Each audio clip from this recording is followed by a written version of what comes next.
Previously on X-Men. Correct. You remember them coming in the store, any police officers, detectives, anyone like that, and talking to you specifically? Now they came and talked to my dad. Okay. Mm-hmm. But not you? Well, they spoke with me. Okay. Yeah. I'm going to guess that you really didn't have much to tell them other than what you just testified to a little while. Sure. Okay. In regards to the video cameras, were they talking to your dad about getting the footage from the video cameras? Sure. Or talking to you? My dad. Your dad. Right. Sounds like your dad was really the one who was kind of interacting with the cops the most. Yes. Okay. With the barbershop footage I got from the owner of the barbershop, he showed me what the system was, and I pulled the video from there. The Texaco, the clerks let me into the back room where the system was. I pulled the video. Okay. Do you remember what he looks like? The owner of the barbershop, black male, about 5'6", 5'7", bald-headed, brown complexion. He and I just remember specifically him.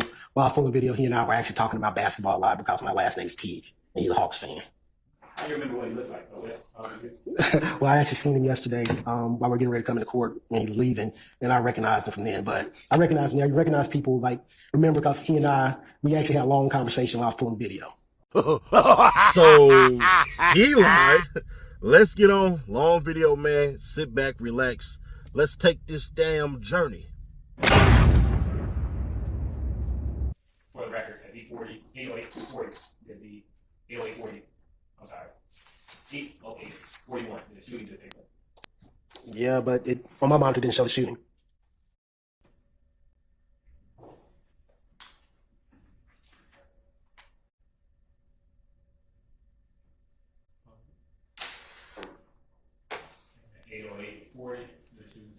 Yes.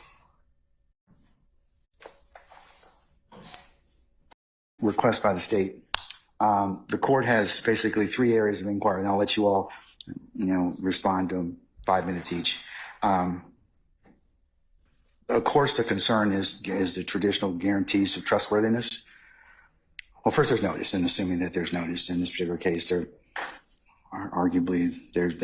some notice in this particular case of what was sought to be introduced. However, the court's kind of concerned. The court has the first concern about exactly what was said, what statements were said, line and verse.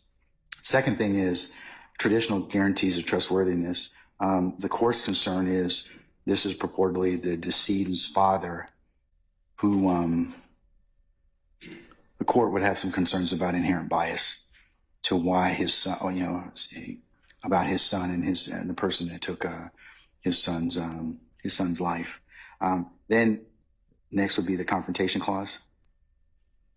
And since arguably the defendant or defendants wouldn't have had an opportunity to cross-examine the decedent, the confrontation clause does apply in this particular circumstances when you're trying to get in residual hearsay under 807. And then the fourth issue that the court wants to discuss is it's cumulative of things that we've already been testified to. The fact that there was beef between Donovan Thomas and or some parties in this case has already been testified to by at least 3 or 4 people already. So those are the 4 things I need you to address for me. Thank you, Your Honor. So first, I'll address the notice issue, Your Honor. We served notice for this particular testimony on May 23rd, 2024. Your Honor, we served notice based upon the line of inquiry that we are hearing regarding some of our witnesses, regarding the relationship between Mr. Williams and Mr. Donovan Thomas Jr. at the time of his death. There have been a series of cross-examination questions, and I'll go specifically when Ms. Shawana Edmond was on the stand last week, I believe last Monday. There was a line of questioning from Mr. Steele regarding the fact that at the time of Donovan Thomas Jr.'s death, that Mr. Williams and Mr. Thomas Jr. were friends. And that has been a point made by Defendant Williams through his counsel on multiple occasions through multiple witnesses.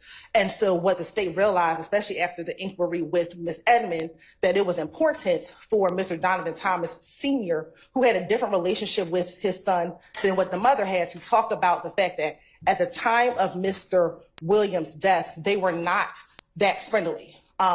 What Mr. Thomas Sr. will testify to is that in the summer of 2014, all the way up probably through about September of 2014, there was a cordial, a good relationship between Mr. Williams, Jeffrey Williams, as well as Brian Birdman Williams. That over the course of the summer, there are some pictures that you have seen in which Mr. Donovan Thomas Jr. had went to both Miami and LA with Mr. Mr. Brian Williams, and it was a good relationship. However, in the fall of 2014, that relationship changed. And the reason or the catalyst for that change is that Mr. Donovan Thomas Jr. thought that Brian Birdman Williams was taking artists away from a record label called TIG, which is called Think It's a Game Records. Think It's a Game Records at the time was the record label that Rich Homie Quan belonged to, or the Quantas Lamar. And what Donovan Thomas Jr. began to see or observe, or what he thought, was that Birdman was trying to take Rich Homie Quan from Think It's a Game Records and bring them over to Cash Money Records. And so at that point in time, Mr. Donovan Thomas Jr. would have conversations with Rich Homie Quan about not going over to Cash Money, but staying with TIG Records. In the course of that, Mr. Donovan Thomas Jr. would have conversation with his father about the concerns that he had of Rich Homie Quan possibly going over to Cash Money and not staying with TIG. Why that is important, Your Honor, is because at the time, we believe that Jeffrey Williams was either signed to Cash Money or had a management deal with Cash Money, but he had more of a relationship with Brian Birdman Williams and the Cash Money side of the house. And so there was some conflict with Rich Homie Quan. And so we believe that in the latter part of 2014, what Mr. Donovan Thomas Sr. would testify to is that his son decided to not have as much of a relationship with both Jeffrey Williams or Brian Birdman Williams. And so he began to distance himself from the two of them. There was a specific encounter that he remembers very vividly, which was a video shoot. I believe it was Mr. Jeffrey Williams' video shoot. And when Mr. Donovan Thomas Sr. and Mr. Donovan Thomas Jr. went to the video shoot, they saw Mr. Jeffrey Williams there, they saw Brian Williams there, and they saw another TIG artist there. However, the owner of TIG was unaware of this video shoot and was not present. At that moment, both of the Thomases left.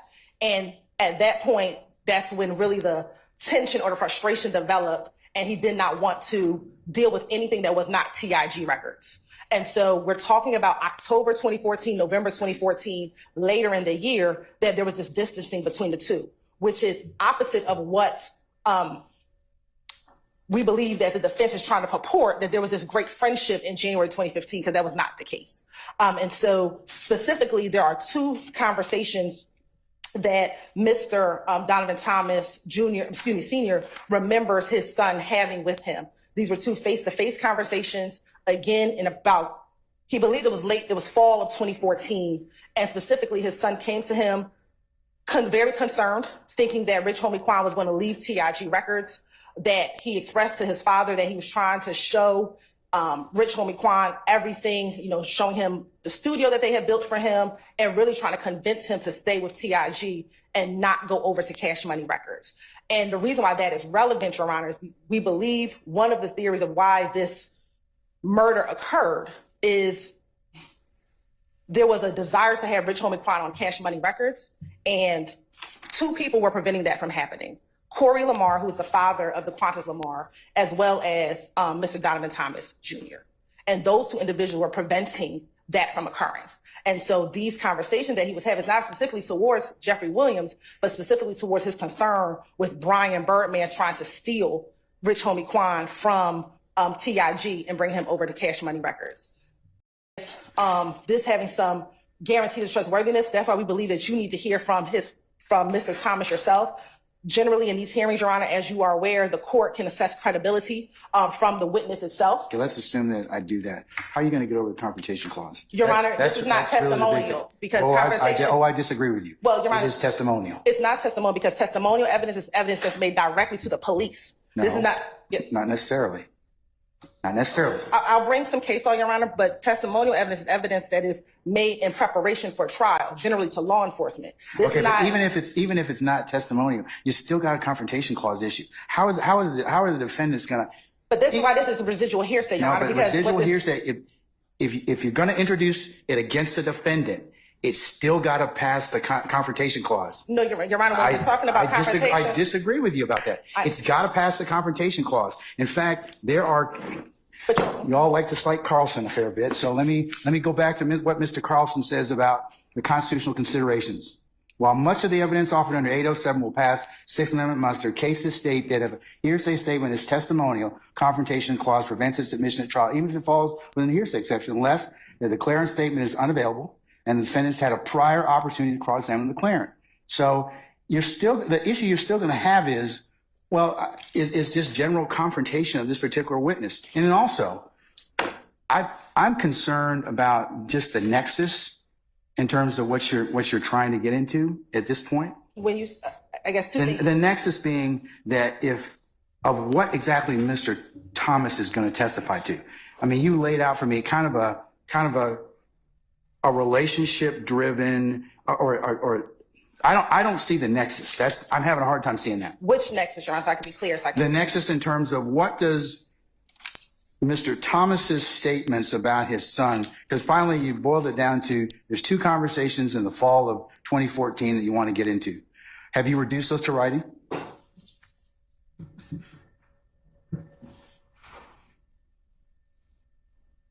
Okay, Your Honor, it's in the summary on page 44 and 45 of Mike Sprinkle's supplemental report that was turned over in Discovery. In Discovery 1 back in July of 2022. Well, you need to all print that because I don't have it. So you need to print it for me. But I will print it, but the nexus, and I want to make sure because the nexus, I mean, because you're telling me that Senior had conversations with Junior. Junior was concerned that basically there was some pilfering that may have gone on in terms of artists. But what does that have to do with Mr. Williams and any of the other defendants? Sure, specifically Mr. Williams. Mr. Williams and Rich Homie Quan were part of that group called Rich Gang. You've heard about testimony about Rich Gang in here. Yes, I have. And so at that point, Rich Homie Quan was a part of TIG Records. He was not a part of Cash Money. So they were trying, but Mr. Williams was a part of Cash Money. So we have TIG, Rich Homie Quan. You have Mr. Williams either loosely associated or having some more affiliation with Cash Money than Rich Homie Quan. Birdman, who owns Cash Money, is trying to pull Rich Homie Quan over to Cash Money. That is an issue because Mr. Donovan Thomas is trying to keep Rich Homie Quan over to TIG. So there's some conflict, there's some tension there. At the end of the day, if Rich Homie Quan doesn't come over to Cash Money, they can't do everything that they need to do as far as albums, as far as the music, as far as any of those things. And so that can essentially affect, at least we can present that to the jury, what Mr. Williams can do at that time as far as his career, as far as what's going to happen with his career. And there's some tension, there's some conflict because Donovan is trying to keep him on one side and they are trying to pull him over to another side. And there's conflict and there's tension. And what Mr. Donovan Thomas expressed to his father is that he began distancing himself, not just from Birdman, but from Jeffrey Williams. They did not. And they're supposed to give exactly what you're asking for now. What are the statements? They did not do that. They never said before their Thursday filing of last week that they're seeking to admit these statements under 24-8-807. So that has been violated.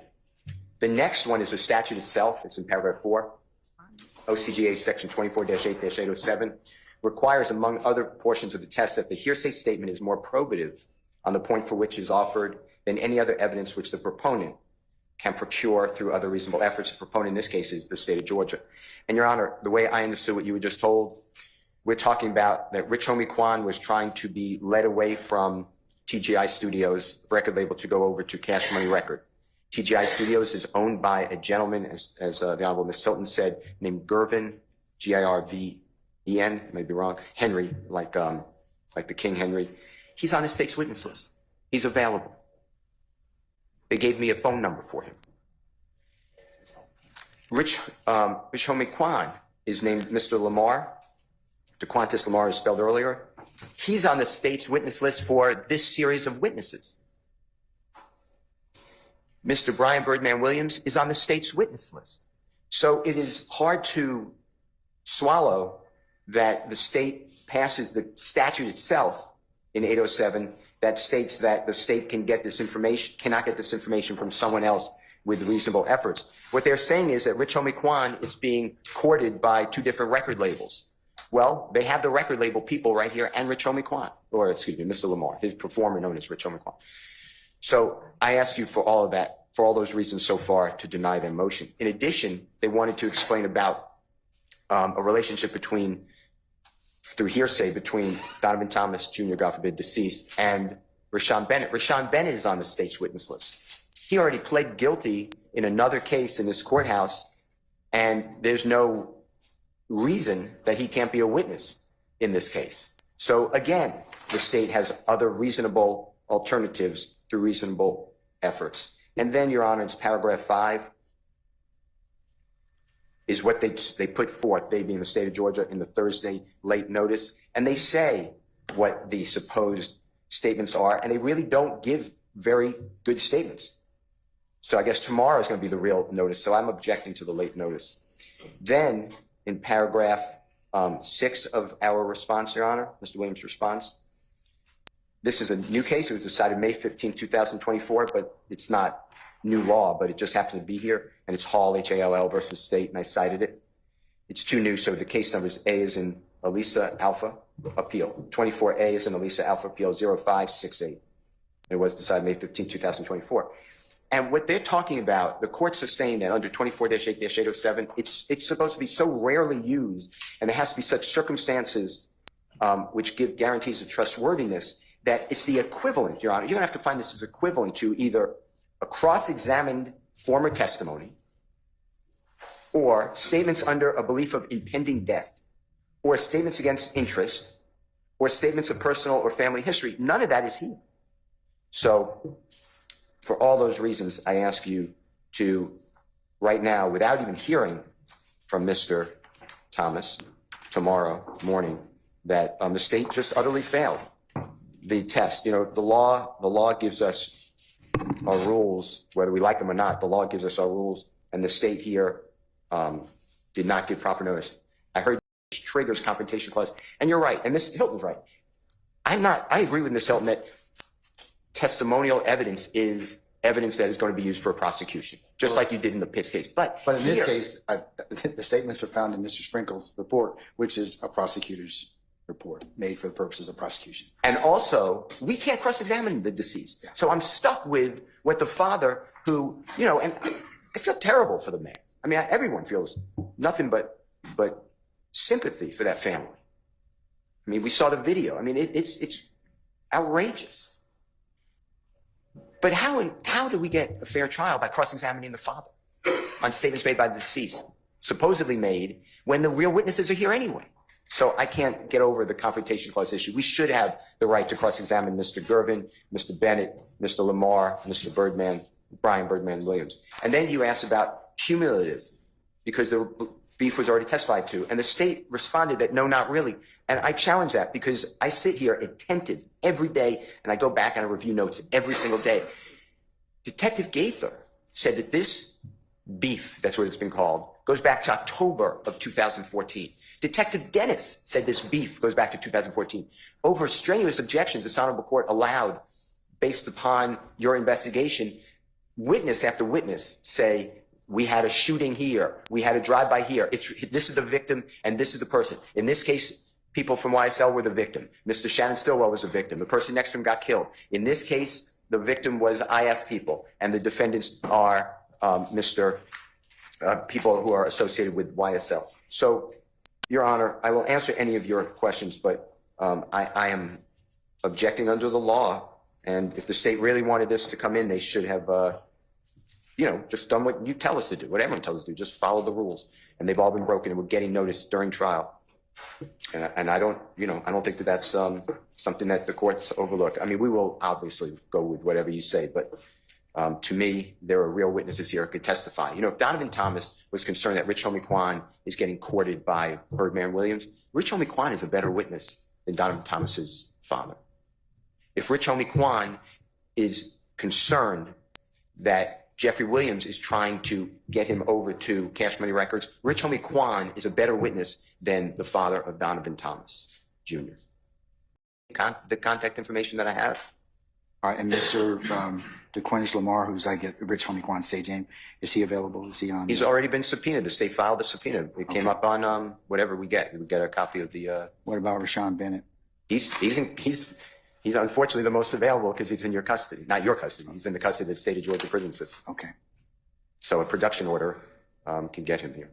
All right, and Brian Birdman Williams? He's on the state's witness list. I've spoken with him as well. He's available. Okay, all right. He's out of state. Okay.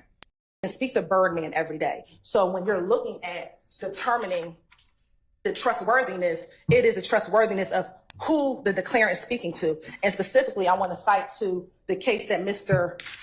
Steele actually cited in his motion, which is the Hall v. State case, Your Honor. And specifically, on pen site 15 of that particular opinion, there's two cases that the court cites. One is Ash v. State, which says that statements had sufficient guarantee of trustworthiness where the witness and declarant had a close relationship and talked to each other daily. That is the distinction as to why Birdman, Rich Homie Quan, Lucci, and Gervin Fly Henry cannot come in here to speak to the jury about what Donovan Thomas Jr. said to his father. We don't really have what we're asking Mr. Thomas Sr. to recall statements that are 10 years old. He made these statements in 2014. It is 2024. Unlike Hall, where you've got text messages which you can see what the decedent or the declarant was actually saying, we don't have that benefit. And for that reason, that's why these specific, reliance or trustworthiness, and the appellate court sets a pretty high bar when they tell the reviewing court, as Mr. Steele mentioned, and also in this particular decision, that I am supposed to look at